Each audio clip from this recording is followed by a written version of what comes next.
మిత్రులారా, తెలంగాణ రాష్ట్ర ప్రభుత్వం హ్యాండ్లూమ్ టెక్నాలజీ డిపార్ట్మెంట్ ఆధ్వర్యంలో మంత్రివర్యులు పెద్దలు శ్రీ తుమ్మల నాగేశ్వరరావు గారి నేతృత్వంలో ప్రిన్సిపల్ సెక్రటరీ శైలజ రామయ్య గారు ఈనాటి ఈ కార్యక్రమాన్ని ఏర్పాటు చేసి ఇందులో ప్రధానంగా Indian institute of handloom technology కళాశాలను ప్రారంభించి అదేవిధంగా నేతలకు రావాల్సిన బకాయిలు గాని నిధులను గాని రాష్ట్ర ప్రభుత్వం నుంచి విడుదల చేయించాలని ఈ కార్యక్రమాన్ని ఏర్పాటు చేసి ఈ కార్యక్రమంలో నాంపల్లి శాసనసభ్యులు మాజిద్ హుసేన్ గారు, అదేవిధంగా mineral development corporation chairperson Eravathi Anil గారు, హైదరాబాద్ నగర మేయర్ గద్వాల విజయలక్ష్మి గారు, వరంగల్ నగర మేయర్ శ్రీమతి గుండు సుధారాణి గారు, చాలా మంది నేతన్నలు, వారికి సంబంధించిన నాయకులు, 33 జిల్లాల నుంచి తరలి వచ్చిన చేనేత కార్మికులు, నేతన్నలు అందరికీ కూడా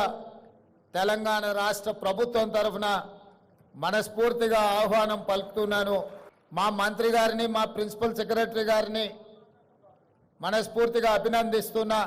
వేలాది మంది నేతన్నలను కలుసుకునే ఒక్క మంచి కార్యక్రమాన్ని లలిత కళా తోరణంలో ఏర్పాటు చేసి ఈ సంతోషమైన సమయంలో మీ అందరినీ కలిసి ఇండియన్ ఇన్స్టిట్యూట్ ఆఫ్ హ్యాండ్లూమ్ టెక్నాలజీని ప్రారంభించుకోవడం నాకు చాలా సంతోషకరమైన వార్త.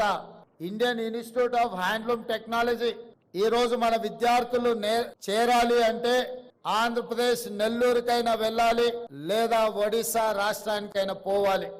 ఈరోజు మన రాష్ట్రంలో, మన నగరంలో, మన హైదరాబాద్ లో, మన తెలంగాణలో ఉండాల్సిన ఇన్స్టిట్యూట్ అనుమతి ఇవ్వాల్సిన కేంద్ర ప్రభుత్వం 10 సంవత్సరాలైన చర్యలు చేపట్టకపోవడంతో తెలంగాణ రాష్ట్ర ముఖ్యమంత్రిగా బాధ్యతలు చేపట్టిన తర్వాత నేతన్నల జీవన గతులు, వాళ్ళ స్థితిగతులను తెలుసుకోవాలన్న ఆలోచనతోటి సమీక్ష సమావేశాన్ని ఏర్పాటు చేస్తే ఈ అంశం నా దృష్టికి రావడం జరిగింది. తక్షణమే నేను ఉప ముఖ్యమంత్రి బట్టి విక్రమార్క గారు ఢిల్లీకి వెళ్లి మోడీని కలిసి విజ్ఞప్తి చేసి ఆ తర్వాత కేంద్ర మంత్రివర్యులు పీయూష్ గోయల్ గారిని కలిసి ఈనాడు మా రాష్ట్రంలో ఇండియన్ ఇన్స్టిట్యూట్ ఆఫ్ హ్యాండ్లూమ్ టెక్నాలజీలో చేరాలి అనుకుంటే సుదూర ప్రాంతమైన ఆంధ్రప్రదేశ్ నెల్లూరుకు వెళ్ళాలి, లేదా ఒడిశా రాష్ట్రానికి వెళ్ళాలి.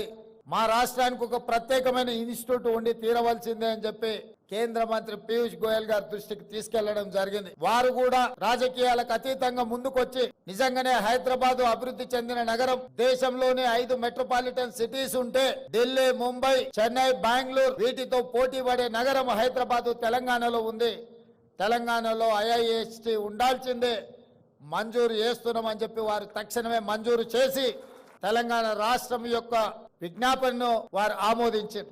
ఎంబడే నేను అధికారులను పిలిచి మంత్రి గారిని కోరి ఈ సంవత్సరమే, వాళ్ళ సమయం వృధా కాకూడదు, పిల్లలను ఈ సంవత్సరంలోనే వాళ్ళని చేర్పించుకోవాలి. ఎక్కడ ఏర్పాటు చేద్దాం కాలేజీ అని అంటే, కాలేజీ బంగ్లాలు ఇప్పటికిప్పుడు అంటే కష్టం కదా అంటే, నాంపల్లిలో ఉన్న తెలుగు అకాడమీ ఇక్కడ భవనం ఉన్నది అంటే ఎంబడే అక్కడ ఏర్పాటు చేసి మంచి కార్యక్రమాన్ని ఈ సంవత్సరమే మొదలు పెట్టండి అని చెప్పి వారికి ఆదేశాలు ఇవ్వడం జరిగింది.